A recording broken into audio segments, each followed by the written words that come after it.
اس سے بھی زیادہ خوشی ہوتی ہے جو انسان اللہ ذو الجلال کے سامنے توبہ کے لیے ہاتھ اٹھا لے اور سچی توبہ کرے. تو اگر آپ اخروی خوشیاں چاہتے ہیں تو اس کے لیے اپنی زندگی کا معمول بنائیے. چلتے پھرتے کہیے استغفر اللہ، رب اغفر لی، اللہم انی اتوب الیک، اللہم انی اسألک توبۃ نصوحا قبل الموت. اے اللہ سچی توبہ کی میں تجھ سے توفیق مانگتا ہوں. رب تعالیٰ کی خوشی کا ایک دوسرا طریقہ بھی ہے.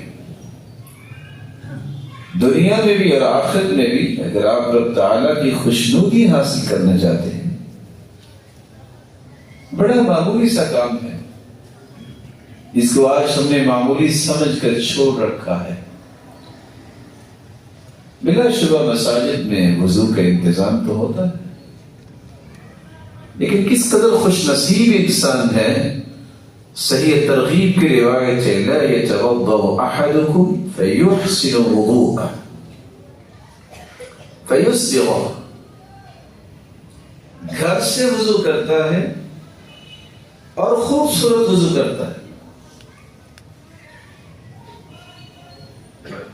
مسجد کا رخ کرتا ہے،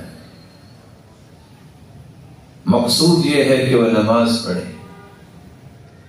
لفظ یہ ہے إلا تبشبش الله كما يتبشبش أهل الغائب بطلعته.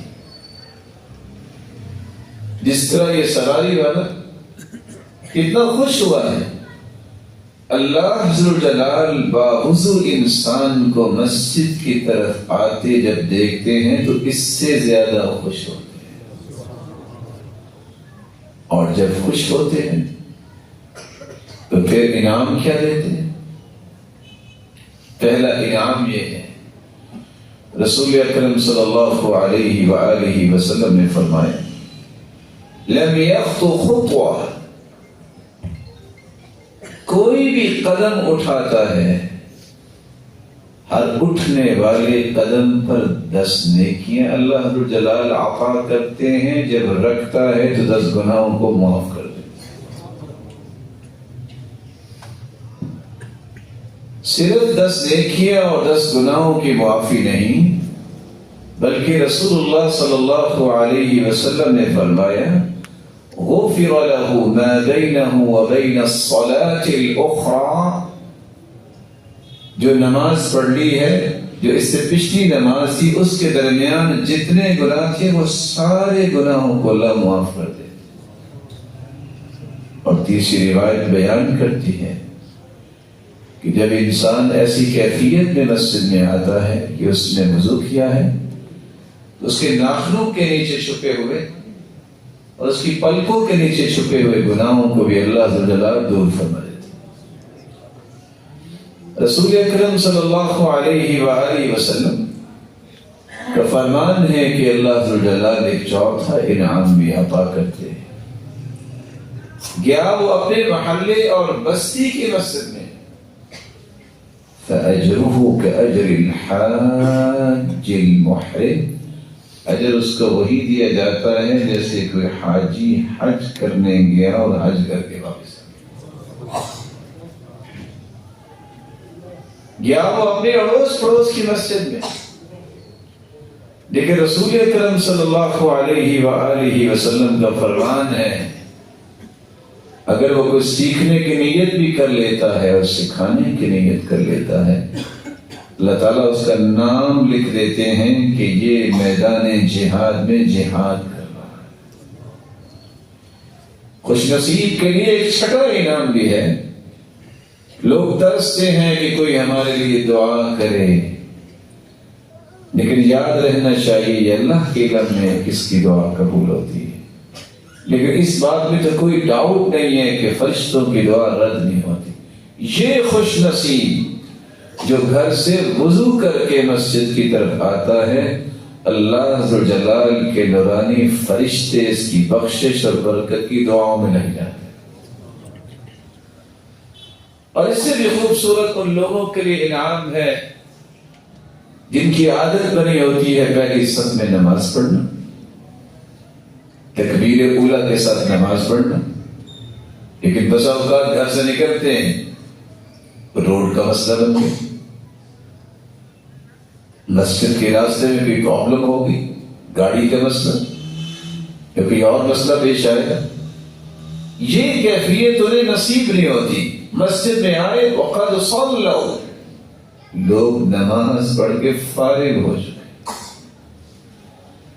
اللہ تعالیٰ اپنے پیاروں کو ضائع نہیں کیا کرتے۔ حدیث کے الفاظ ہیں، رسول اللہ صلی اللہ علیہ وسلم کا فرمان ہے، ایسا انسان جب مسجد میں آتا ہے اس کی عادت بھی ہے، اس کی خواہش بھی ہے، لیٹ ہو گیا، لوگوں نے نماز پڑھ لی، اللہ ذوالجلال اس مسجد میں جتنے نمازی ہوتے ہیں ان سب کے برابر اس اکیلے کو اجر عطا کرتا ہے۔ دنیا اور آخرت میں رب کی خوشی اگر آپ کو چاہیے، اس کا ایک تیسرا طریقہ بھی ہے۔ رسول اکرم صلی اللہ علیہ وآلہ وسلم نے فرمایا، مسجد کا مہمان بننا، مسجد سے دل لگانا، یہ اللہ ذوالجلال کو بہت پسند ہے۔ حدیث کے الفاظ ہیں، کچھ لوگ تو مسجد کی رونق ہوتے ہیں، ایسے لوگ جو مسجدوں میں بیٹھے ہیں، اللہ ذوالجلال کے نورانی فرشتے ان کی تلاش میں ہوتے ہیں۔ وَإِن مَرِضُوا عَادُوا، حدیث کے الفاظ ہیں، اگر وہ بیمار ہو جائے تو فرشتے ان کی تیمارداری کرتے ہیں۔ وَإِن كَانُوا فِي حَاجَةٍ أَعَانُوهُمْ، ایسے لوگ اگر کہیں محتاج ہوں تو اللہ ذوالجلال ان کی مدد فرشتوں کے ذریعے کرواتے ہیں۔ وَإِذَا رَأَوْا رَحَّبُوا، ایسے لوگ نظر آئیں تو ان کو خوش آمدید انسان تو شاید کہتے ہیں کہ نہیں کہتے، فرشتے ضرور کہتے ہیں۔ رسول اللہ صلی اللہ علیہ وآلہ وسلم نے فرمایا، یہ لوگ ہیں مسجدوں کو آباد کرنے والے۔ سلسلہ صحیحہ کی روایت ہے، قیامت کا دن ہوگا، اللہ ذوالجلال کی طرف سے یہ اعلان ہوگا، این جیرانی، میرے پڑوسی کدھر ہے؟ کوئی شخص بھی بول نہیں سکے۔ اللہ تعالیٰ جبریل امین کو اجازت دیں گے، وہ سوال کریں گے، یا رب وَهَلْ يَنبَغِي لِأَحَدٍ أَن يُجَاوِرَكَ، آپ تو خالق اور باقی ساری مخلوق، بھلا مخلوق بھی خالق کے پڑوسی بن سکتے ہیں؟ جواب ملے گا، أَيْنَ عُمَّارُ الْمَسَاجِدِ، کہاں ہیں مسجدوں کو تعمیر کرنے والے، انہیں آباد کرنے والے؟ آج وہ میرے پڑوسی ہیں۔ جن محلات اور قصور میں ہوں گے ان کی چھت اللہ کا عرش ہوگا۔ اللہ عز و جلال یہ تینوں کام کرنے کی توفیق عطا فرمائے۔ جب انسان کو خوشی آتی ہے، خوش ہوتا ہے تو مسکراتا ہے۔ مجھے اور آپ کو یہ بھی تمنا کرنی چاہیے کہ جس طرح دنیا کی مسکراہٹوں کے لیے میں سب کچھ قربان کرنے کے لیے تیار ہو جاتا ہوں، میرے کس عمل کو دیکھ کے میرا رب مسکرائے۔ اور یاد رکھنا، انسانوں کا مسکرانا اور ہے اور اللہ ذوالجلال کا تبسم فرمانا اور ہے۔ وہ خالق ہے، ہم مخلوق۔ جس طرح خالق و مخلوق کی ذات ایک جیسی نہیں، صفات بھی ایک جیسی نہیں، لیکن کمال یہ ہے، صحیح الجامع کی روایت ہے 3740، جو اتنی بڑی خوشی ہے کہ دنیا کا کوئی بھی پیمانہ اس خوشی کی پیمائش نہیں کر سکتا۔ اور وہ خوشی کیا ہے؟ ان اللہ عز وجل اذا ضحك الى عبده المؤمن فلا حساب عليه، اللہ ذوالجلال جس بندے کو دیکھ کے ہنستے اور مسکراتے ہیں، اس کا معنی یہ ہے کہ قیامت کے دن اس کا حساب نہیں ہوگا۔ کون سے خوش نصیب ہے جن کو دیکھ کے اللہ ذوالجلال مسکراتے ہیں، تبسم فرماتے ہیں، اور قیامت کے دن ان کا حساب نہیں ہوگا۔ چار قسم کے لوگ۔ پہلا وہ شخص سخت سردی ہے، نرم و ملائم بستر ہے، حدیث کے الفاظ ہیں لہو امرأۃ حسناء، خوبصورت بیوی ہے اور بچے ہیں، نہ سردی کی پرواہ کرتا ہے، نہ نرم و ملائم بستر پہ توجہ دیتا ہے، نہ بیوی بچوں کی پرواہ ہے، ٹھٹھڑتی رات میں اٹھتا ہے، وضو کرتا ہے، اپنے رب کے سامنے کھڑا ہو جاتا ہے۔ اللہ ذوالجلال ایسے انسان کو دیکھ کے مسکراتے ہیں، اور یہ خوش نصیب ایسا ہے اس حدیث کی روشنی میں، اس کا حساب نہیں۔ دوسرا وہ شخص قافلے کے ساتھ سفر کر رہا ہے، سفر کرتے کرتے تھکاوٹ ہو جاتی ہے، پورا قافلہ رک جاتا ہے، رات کا آخری پہر ہے، سارے ہی سو جاتے ہیں، لیکن یہ وضو کر کے کھڑا ہو جاتا ہے اللہ کے سامنے۔ اللہ اسے بھی دیکھتے ہیں اور پھر مسکراتے ہیں۔ یہ خوش نصیب کتنا ہے کہ اس کا بھی حساب نہیں۔ تیسرا وہ شخص جو میدانی کارزار میں اترتا ہے، نہ اسے اپنی جان کی پرواہ ہے، وہ دین کی سربلندی کے لیے جام شہادت نوش کرتا ہے، اللہ تعالیٰ اسے دیکھ کے مسکراتے ہیں۔ رسول اکرم صلی اللہ علیہ وسلم نے تو فرمایا تھا دوسری حدیث میں، پہلے قطرے پہ ہی اس کے گناہ معاف ہو جاتے ہیں سوائے قرض کے، لیکن اللہ ذوالجلال کا مسکرانا اس بات کی دلیل ہے کہ قیامت میں اس کا حساب نہیں۔ اور چوتھا عمل، رسول اکرم صلی اللہ علیہ وآلہ وسلم نے صحابہ سے کہا کون ہے مہمان کی مہمان نوازی کرے؟ انصاری صحابی اس مہمان کو اپنے گھر لے گئے، بیوی سے پوچھا کچھ کھانے کو ہے؟ کہا الا قوت صبیانی، نہ میرے لیے ہے نہ آپ کے لیے ہے، صرف بچوں کے لیے ہے۔ کہا اچھا ایسا کرو، کسی طریقے سے چراغ بجھا دینا، صبیانک، بچوں کو سلا دینا، اور صرف مہمان کو ہی کھانا کھلانا۔ اب ایک لمحے کے لیے سوچئے، وہ بھی انسان ہے، مہمان رشتہ دار نہیں ہے، مہمان ہے۔ اٹھ کے چراغ کو درست کرتے کرتے بجھا دیا، بچوں کو بلکتے سلا دیا، اور مہمان کے ساتھ بیٹھ کے صرف اسے ہی کھانا کھلا دیا، اور خود محسوس یہ کروایا کہ وہ بھی کھا رہے ہیں۔ اللہ ذوالجلال کے پیغمبر نے صبح فرمایا تمہاری اس مہمان نوازی پہ اللہ ذوالجلال بہت خوش ہوئے ہیں اور مسکرائے۔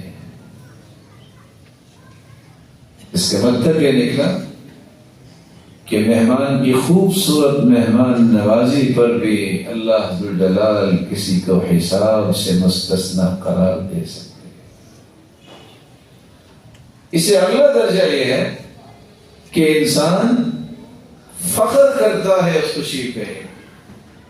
رسول اکرم صلی اللہ علیہ وآلہ وسلم مسجد میں تشریف لاتے ہیں، دیکھتے ہیں کہ لوگ مسجد میں بیٹھے ہوئے ہیں، پوچھا آپ کیسے بیٹھے؟ کہ اللہ کا شکر ادا کر رہے ہیں کہ اسلام کی نعمت ملی اور اس کے احسانات کو یاد کر رہے ہیں۔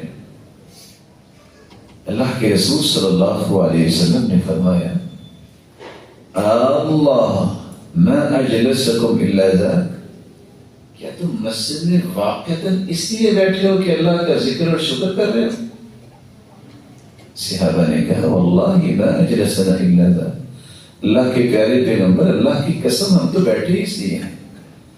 تو رسول اللہ صلی اللہ علیہ وسلم نے فرمایا ابھی میرے پاس جبریل آئے تھے، فأخبرني أن الله يباهي بكم الملائكة، اللہ ذوالجلال کھربوں فرشتوں کے سامنے تمہارا تذکرہ بھی کر رہے ہیں اور فخر کر رہے ہیں کہ تم یہ کہتے تھے کہ زمین میں فساد مچائیں کہ دیکھو یہ صرف میری یاد کے لیے بیٹھے۔ رسول اللہ صلی اللہ علیہ وآلہ وسلم نے ایک دوسرا عمل بھی بیان کیا ہے، جب ایک نماز کے بعد دوسری نماز کا انتظار انسان کرتا ہے، یہ ایسا عمل ہے کہ اللہ ذوالجلال ایسے لوگوں کو دیکھ کر اپنے فرشتوں کے سامنے فخر کرتے ہیں اور ان کا تذکرہ کرتے ہیں۔ تیسرا عمل، جب انسان حج پہ جاتا ہے، میدان عرفات میں ہوتا ہے، حلال مال لے کر اچھے عقیدے کے ساتھ حج کر رہا ہے، سنت کے مطابق مناسک پورے کر رہا ہے، تو رسول اللہ صلی اللہ علیہ وسلم کا فرمان ہے، بخاری مسلم کی روایت تو یہ ہے کہ اللہ ہر رات جب رات کا تہائی حصہ باقی رہ جاتا ہے تو آسمان دنیا پہ تشریف لاتے ہیں، لیکن واحد عرفے کا دن ہے کہ اللہ ذوالجلال دن کو بھی اپنے بندوں کے قریب ہوتے ہیں جیسا کہ اس کی شان کو لائق ہے، اور پھر فرشتوں سے پوچھتے ہیں ماذا اراد هؤلاء، یہ بال بکھرے ہوئے ہیں، پراگندہ حال ہیں، یہ کیا لینے آئے ہیں؟ فرشتے جواب دیتے ہیں اللہ تیری رحمت کی امید لے کے آئے ہیں۔ تو اللہ ذوالجلال فرشتوں کے سامنے فخر بھی کرتے ہیں، تذکرہ بھی کرتے ہیں اور گواہ بھی بناتے ہیں کہ گواہ رہنا میں نے ان سب کو معاف کر دیا۔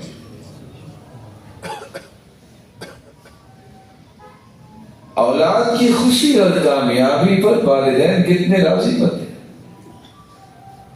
لیکن رب کی رضا ورضوان من اللہ اکبر ذلک هو الفوز العظیم، اس سے بڑی کوئی کامیابی نہیں ہے کہ انسان اللہ کو راضی کر لے۔ رسول اکرم صلی اللہ علیہ وآلہ وسلم نے اللہ ذوالجلال کی رضا حاصل کرنے کے لیے چند امور کی نشاندہی کی ہے اور بڑے ہی آسان۔ پہلا عمل، ان العبد لا يتكلم بالكلمة من رضوان الله لا يلقي لها بالا، جب انسان اللہ ذوالجلال کی رضا حاصل کرنے کے لیے اللہ کی رضامندی کا کلمہ بولتا ہے، وہ تو بسا اوقات سمجھتا ہے چھوٹا سا کلمہ ہے، لیکن رسول اللہ صلی اللہ علیہ وآلہ وسلم نے فرمایا یہ ایک ہی کلمہ ہے جو اللہ ذوالجلال کی رضا کا باعث بن جاتا ہے۔ رضیت باللہ ربا وبالاسلام دینا وبمحمد نبیا، یہ مبارک چھوٹے سے تین کلمے ہیں۔ رضیت باللہ ربا، یا اللہ میں تجھے رب مان کے راضی ہوں، وبالاسلام دینا، اور اسلام کو اپنی زندگی کا دستور مان کے راضی ہوں، وبمحمد النبی، اور محمد صلی اللہ علیہ وسلم کو میں اللہ کا سچا اور آخری نبی مان کے راضی ہوں۔ کیا ہوتا ہے؟ زندگی کے سارے گناہ معاف ہو جاتے ہیں۔ کیا ملتا ہے؟ ظالم بادشاہ کے ظلم سے اللہ ذوالجلال ایسے انسان کو محفوظ کر دیتے ہیں۔ کیا ملتا ہے؟ قیامت کو سفارش اور شفاعت نصیب ہوگی اللہ کے رسول۔ کیا ملے گا؟ حدیث میں آتا ہے اللہ کے رسول کا فرمان ہے لَآخُذَنَّهُ بِيَدِي، میں اپنے ہاتھ سے اس کا ہاتھ پکڑ کے جنت میں داخل کروں گا۔ اور پانچواں انعام، كَانَ حَقًّا عَلَى اللَّهِ أَن يُرْضِيَهُ يَوْمَ الْقِيَامَةِ، اللہ نے حق رکھا ہے کہ میں اس کو قیامت کے دن راضی ضرور کروں۔ دوسرا طریقہ، بہت آسان ہے۔ السواک مطہرۃ للفم مرضاۃ للرب۔ جب تعالیٰ کی رضا چاہیے تو مسواک جہاں منہ کی صفائی کا باعث ہے، وہ اللہ عز و جلال کی رضا کا بھی باعث ہے۔ بہت معمولی عمل، لیکن اس قدر عظیم عمل ہے نتائج کے اعتبار سے کہ رب کی رضا کا باعث۔ تیسرا عمل رسول اللہ صلی اللہ علیہ وآلہ وسلم نے فرمایا، رضا الرب فی رضا الوالدین۔ اگر کوئی اللہ عز و جلال کی رضا چاہتا ہے، اسے چاہیے کہ اپنے والدین کو راضی کرے، جو والدین کے ساتھ حسن سلوک، ان کے احترام، ان کی خدمت اور ان کی بات ماننے کے ساتھ ان کی رضامندی حاصل کرتا ہے نیکی کے کاموں میں، اس قدر خوش نصیب ہے کہ اللہ ذو الجلال بھی اس پر راضی ہو جاتے ہیں۔ رسول اللہ صلی اللہ علیہ وسلم نے چوتھا عمل بھی بیان کیا ہے۔ زندگی جہاں خوشیاں اس میں ہوتی ہیں وہاں کچھ پریشانیاں بھی ہیں۔ یہی جنت اور دنیا میں فرق ہے۔ اگر آپ کہیں کہ میری زندگی میں کوئی غم نہ ہو، کوئی پریشانی نہ ہو، کوئی بیماری نہ ہو، کوئی فکر نہ ہو، کوئی دکھ نہ ہو، تو یہ ممکن نہیں۔ جنت میں کوئی غم فکر نہیں ہوگا۔ اگر جنت اور دنیا ایک جیسی ہو جائے تو پھر جنت کی خواہش کون کرے گا؟ اس لیے اللہ نے وہ جنت میں ساری نعمتیں رکھی۔ لیکن جب کوئی دکھ، مصیبت یا بیماری آ جائے، رسول اللہ صلی اللہ علیہ وسلم نے فرمایا، ان اللہ تعالی اذا احب قوما ابتلاهم۔ اللہ تعالیٰ جب کسی قوم کو پسند کرتے ہیں تو پھر اس کی آزمائش کرتے ہیں، دیکھتے ہیں یہ آزمائش سے پورا اترتا ہے کہ نہیں اترتا۔ سیدنا بلال رضی اللہ تعالیٰ عنہ کو لوگوں نے کہا تھا نا، بلال تمہیں بڑی باتیں ہوتی ہیں، آج تمہیں اتنی مار کیوں پڑی؟ تو پھر بھی مسکرا کے کہتے تھے، تم بھی تو بازار میں جا کے برتن خریدتے وقت کھٹکھٹاتے ہو نا کہ مٹی صحیح لگی ہے کہ نہیں۔ تو اللہ تعالیٰ نے بھی آزمائش کی، امتحان لیا، مٹی ٹھیک لگائی تھی۔ یہی بات اللہ کے رسول نے بیان کی، وَمَنْ رَضِيَ فَلَهُ الرِّضَى۔ جو اللہ عز و جلال کے فیصلے پر خوش ہو جاتا ہے، جو بھی مجھے تکلیف آئی ہے، دکھ ملا ہے، پریشانی آئی ہے، یہ میرے رب کا فیصلہ ہے۔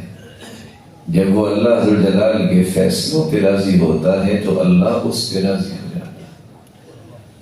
اس لیے سیدنا ابو ہریرہ رضی اللہ تعالی عنہ فرمایا کرتے تھے، من اراد ان يعلم ما له عند الله فلينظر ما لله عنده۔ جس بندے کی یہ خواہش ہو کہ میں اپنا مقام چیک کروں اللہ کے ہاں میرا مقام کیا ہے، تو اسے انتظار کس چیز کا؟ اس کو مرنے اور قیامت کے انتظار کی بھی ضرورت نہیں۔ اپنے دل سے پوچھے کہ اللہ ذو الجلال کے فیصلوں پہ وہ راضی کتنا ہے، اتنا ہی اس کا مقام اللہ کے ہاں ہے۔ آپ صلی اللہ علیہ وسلم نے ایک پانچواں طریقہ بھی بتایا ہے کہ جس سے آپ اللہ کی رضا حاصل کر سکتے ہیں۔ ان اللہ تعالی لَيَرْضَى عَنِ الْعَبْدِ أَنْ يَأْكُلَ الْأَكْلَ أَوْ يَشْرَبَ الشَّرْبَ فَيَحْمَدُ اللَّهَ عَلَيْهِ۔ میرے واقعے کا کہ آپ یہ جانتے ہوں گے کھانا شروع کرے تو کیا پڑھنا چاہیے؟ نہیں بولے، پڑھتے ہوں گے نا بسم اللہ۔ نہیں کہ شاید تحقیق کا دور ہے کوئی اور چیز نہ آگے، تو کیا پڑھنا چاہیے؟ بسم اللہ۔ اور جب کھانا کھا لیں تو کیا پڑھنا چاہیے؟ الحمدللہ الذی اطعم وسقا وسوغه وجعل له مخرجا۔ دعا کے الفاظ کتنے ہی پیارے اور لطیف ہیں۔ الحمدللہ، ساری تعریف اللہ کے لیے۔ الذی اطعم، جس نے کھلایا، وسقا، جس نے پلایا، وَسَوَّغَهُ، جس نے اس کو ہضم بھی کیا. اس دعا کا اصل معنی اس کو سمجھ آتا ہے جس کے ہاضمے میں مسئلہ بن جائے کہ وہ 2 سے 4 گھونٹ دودھ کے لے لے یا کوئی لقمہ لے لے، اس کو ہضم کرنے کے لیے 2 گھنٹے بے چین رہتا. وَجَعَلَ لَهُ مَخْرَجًا، اور اسی کا ہی انعام ہے کہ جس نے اس سے جان خلاصی کی. اس سے پوچھو اس دعا کا مفہوم کیا ہے. اللہ عز و جل سب کو صحت و عافیت سے نوازے. جس کا یورین پاس نہیں ہوتا یا اسٹول پاس نہیں ہوتا، یہ اس کو پتا ہوتا ہے کہ مجھ پہ بیتی کیا ہے. اس کی یہ دعائیں یاد کیا کرے. رسول اکرم صلی اللہ علیہ وآلہ وسلم نے فرمایا، بندہ جب دعا پڑھ لیتا ہے، کھانا تو کھا لیا، اللہ اسے ہضم کریں گے اور اللہ جل اسے صحت کا باعث بھی بنائیں گے. اور اگلی بات یہ ہے، غفر له ما تقدم من ذنبه، 7 گناہ بھی معاف کر دیں. اس حدیث کے الفاظ یہ ہیں کہ اگر آپ نے اللہ کی رضا لینی ہے تو صحیح الجامع کی روایت ہے 1816، اکراش کی بھی روایت ہے کہ ایک لقمہ جب کھاؤ منہ میں ڈالو الحمدللہ، پانی کا گھونٹ لیا ہے الحمدللہ، اللہ کا شکر بجا لانا اور اللہ عز و جلال کے لقمے لقمے پر اور ایک ایک گھونٹ پر اللہ عز و جلال کی تعریف کرنے سے اللہ عز و جلال کی رضا حاصل ہو جاتی ہے. آخری بات جو آج کی اس مجلس میں پیش کرنا چاہوں گا، اگر اللہ عز و جلال کا چاہیے تو رسول اللہ صلی اللہ علیہ وسلم کی سکھائی ہوئی یہ دعا یاد کر لیجیے. صحیح مسلم کی روایت 486، سیدہ عائشہ رضی اللہ تعالی عنہا فرماتی ہیں، ایک دن رات اٹھی تو چارپائی پہ اللہ کے رسول نہیں ہے صلی اللہ علیہ وسلم. لائٹ تو ہوتی نہیں تھی. میں نے تلاش کیا اپنے حجرے میں تو اچانک سے میرے ہاتھ آپ کے پاؤں مبارک پہ لگے اور اللہ کے رسول سجدے میں پڑے. اللہ اکبر. اور آپ صلی اللہ علیہ وآلہ وسلم یہ دعا سجدے کی حالت میں پڑھ رہے تھے. اللہم انی اعوذ برضاک من سخطک وبمعافاتک من عقوبتک واعوذ بک منک لا احصی ثناء علیک انت کما اثنیت علی نفسک. اے اللہ، میں تیری رضا کے ساتھ تیری ناراضگی سے پناہ مانگتا ہوں. اللہ مجھے عذاب سے بچا لے، عافیت سے نواز دے. اے اللہ، میں تیری تعریف کر ہی نہیں سکتا جس طرح تیری تعریف کا حق ہے، جس طرح تو نے اپنی تعریف کی ہے.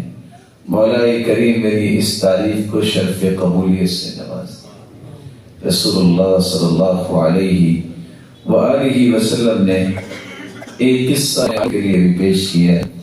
بخاری مسلم کی روایت اس قدر خوبصورت ہے، اس قدر خوبصورت ہے کہ قرآن مجید کے حافظ، قرآن مجید پڑھنے والے کس قدر خوش نصیب ہیں.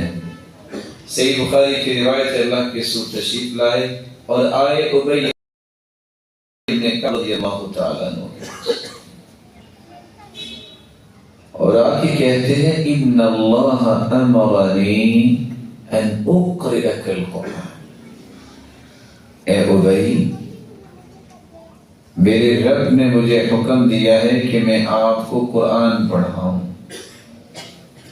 دوسری روایت میں آتا ہے، ان اللہ امرنی ان اقرأ علیک سورة البینہ لم يكن الذين كفروا من أهل الكتاب والمشركين منفكين حتى تأتيهم البينة. مجھے میرے رب نے حکم دیا ہے کہ میں سورۃ البینہ اے ابی بن کعب تمہیں سناؤں. صحابی ابی بن کعب سوال کرتے ہیں، اللہ سمانی لک، اللہ کے پیارے پیغمبر ایک بات نہیں کہ اللہ ذوالجلال نے میرا نام لیا ہے؟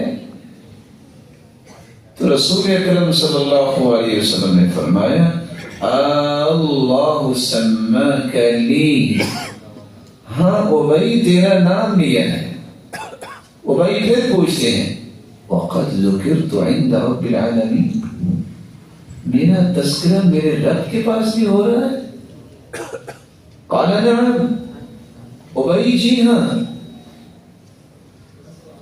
راوی روایت کرنے والے کہتے ہیں میں نے دیکھا ابی ابن کعب کی طرف فعیناہ تذرفان، اور وہ رو رہے تھے اس خوشی پہ کہ میرا تذکرہ اللہ جلال کے پاس۔ یہ ہیں وہ لوگ جو قرآن سے جڑے ہوئے ہیں، جن کی تذکرے آسمانوں پہ ہوتے ہیں۔ رسول اکرم صلی اللہ علیہ وسلم نے ایسے لوگوں خیرکم من تعلم القرآن وعلمہ، تو میں بہترین وہ ہے جو قرآن کو سیکھتا ہے اور سکھاتا ہے۔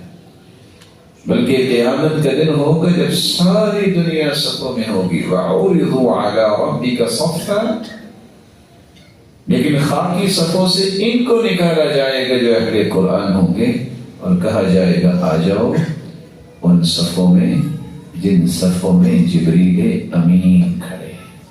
اللہ جلال جتنے بھی طلباء نے قرآن کو مکمل کیا یا وہ قرآن کے ساتھ جڑے ہوئے ہیں، مولا کریم ان کو امت کا سرمایہ بنا، والدین کے لیے صدقہ جاریہ بنا، اور کروڑ رحمتوں سے نواز اساتذہ گرامی کو جنہوں نے اس محنت کے ساتھ قرآن کی تکمیل کروائی، اور قیامت کے دن سب کے لیے اسی قرآن کو سفارشی اور شفاعت کرنے والا بنا، اور صاحب قرآن کی رفاقت نصیب فرما اور اپنے دیدار کا مستحق بنا۔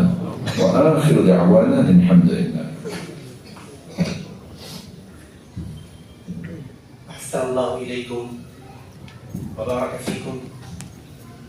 اس تقریب میں مجھے اپنے اساتذہ گرامی کو دیکھ کر جس پر دل فرحاں و شاداب ہے، میں ضرور بیان کرتا، لیکن خوشی اور محبت کے احساسات اور جذبات کو بیان کرنے کی کوئی طاقت نہیں رکھتا۔ آج ہم جو کچھ بھی ہیں یقیناً رب تعالیٰ کے فضل و رحمت کی بات اپنے اساتذہ کی بدولت ہی ہے۔ میں اپنے پروگرام کو آگے بڑھاتا ہوں۔ عالم اسلام کے عظیم قاری استاذنا و شیخنا ڈاکٹر حافظ حمزہ زیاد المدنی حافظ گا قرآنیہ کا تعارف اپنی خوبصورت مسحور کن اور دل نشین آواز میں تلاوت قرآن کی صورت پیش کریں۔ استاد گرامی حافظ حمزہ زیاد المدنی حافظ اللہ۔